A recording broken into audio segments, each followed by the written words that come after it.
করি, চল।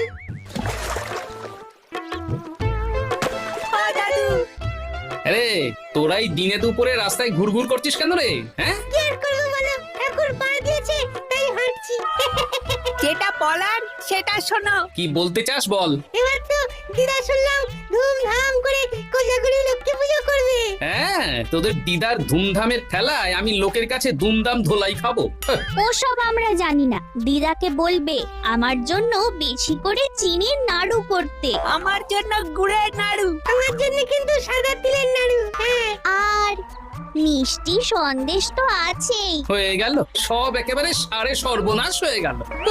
এই দাদুর আবার কি সর্বনাশ হলো রে ফুটি?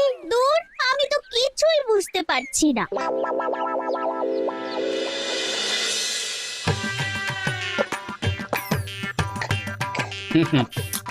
মুগ ডালটা তো বেশ ভালোই হয়েছে, গিন্নি। হ্যাঁ, হ্যাঁ গো হ্যাঁ, মুগ ডাল তো আনতেই হবে। একদম সোনা মুগ আনবে, কিন্তু ভোগের খিচুড়ি হবে। আরে তুমি ভোগ রাখবে আর আমার দুর্ভোগ বাড়বে। তোমাকে এত চিন্তা করতে বলিনি, বলেছি না সব ব্যবস্থা আমার। শুধু তোমাকে যা বলে দেব তুমি তাই করে যাবে। হ্যাঁ, মানে মানে এই ধরো 200 গ্রাম হলুদ, 5 কেজি গোবিন্দভোগ চাল, 5 কেজি সোনামুগ ডাল, 2 কেজি ময়দা, সর্ষের তেল 2 কেজি, জিরে 100 গ্রাম, গোটা গরম মশলা 25 গ্রাম, আলাদা করে গোবিন্দভোগ চাল নেবে এই 500 গ্রাম। হ্যাঁ, আবার আলাদা করে 500 গ্রাম কেন? ওটা পায়েসের জন্যে।